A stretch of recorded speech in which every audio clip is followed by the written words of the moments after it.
In this morning's Health Wash, 'tis the season for viruses and nobody wants to get sick during the holidays.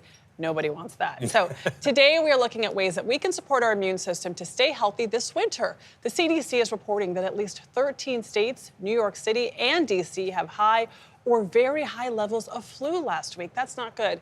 That is a 9% increase from the week before. Dr. Rabia De Latour is a gastroenterologist and assistant professor of medicine at NYU Langone Health.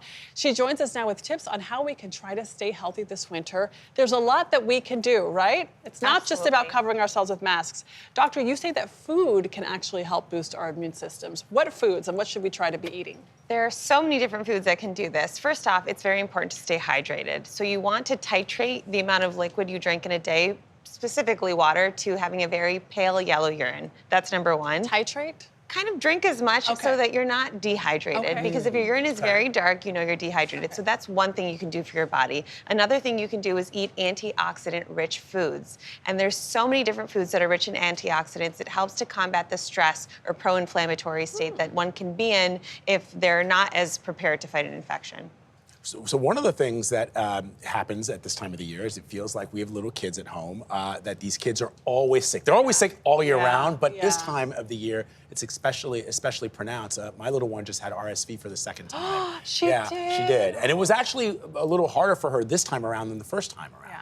So what can kids be doing, or what can we be doing to protect our kids? I'm also a mom to 2 little kids, and I think the most important thing for us is if they're showing or exhibiting symptoms of illness, keep them at home and try to prevent the spread, because you never want to be on the receiving end of someone sent their child to school and then your child unfortunately gets sick and then the whole family gets sick and you're kind of in a tough situation. So that's one thing. Another thing is trying to educate your kids about the first line of defense, and that's healthy hand hygiene, washing your hands before you touch your eyes, your nose, or your mouth, or even your food. That's so important. And then staying up to date on vaccinations as well. But all those things can help to combat illness that is so contagious this time of the year.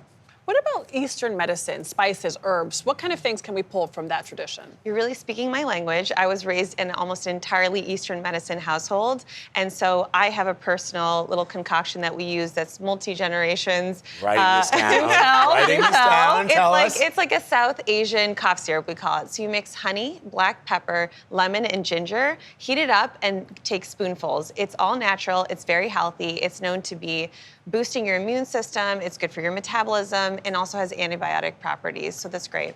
Ginger, like you kind of like mash it up, or how do you put the ginger? Yeah, you want to really mash it up into a paste and throw a little turmeric in there. It is like a natural antibiotic. Okay. I can't promise that your kids will love it, but it's really, really wonderful. And you don't want to give it to anyone under 1, because that's my issue. Is my son is under 1, so he can't have honey. Oh, right. And my daughter was coughing all night long. Oh, boy. Anyway, what about supplements?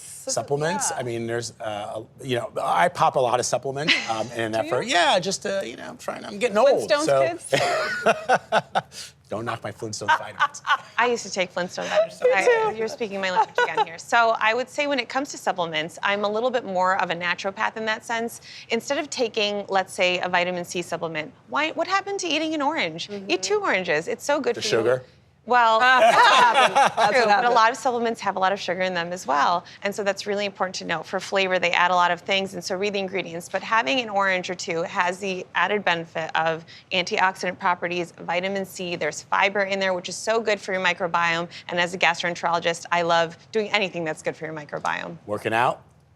How about working out? I We know. lead busy lives. Everybody that, is out there that says, look, I want to January 1st is my day. I'm doing it. Roll the tape back to This is my January year. 1st, 2024. See what Adriana said. One of the things I do at work is specialize in weight loss and helping patients lose weight. And it's so hard for my patients who are working sometimes 2-3 jobs to go and get a gym membership, to even afford a gym membership. And so I try to find strategic ways to help them do this. So first off, 10,000 steps a day. People don't realize it's almost 5 really true miles. that helps? 10,000, that number. It's a magic number. So it's 8 to 10,000. Beyond that, they haven't found much benefit, but it does help. It always helps to move your body. And so if you're not someone who can go and get on a treadmill, if you're at the grocery store, I tell my patients to walk every single aisle. If you are taking public transportation like I do, get off 1 or 2 stops early and walk the rest of the way. The amount of benefit this has for your body is amazing. Really? And then in addition to that, and people don't love that when I'm like, also, you need to exercise and break a sweat 4 to 5 times a week for about 30 minutes. And that can be very difficult for some people to find the time to do, but it's so important. It will pay dividends for you long term. Yeah, and boost your energy and your mood and all Everything that. is good about working out. Doctor, thank you so much for being with us. Thank you. Happy holidays. Happy holidays.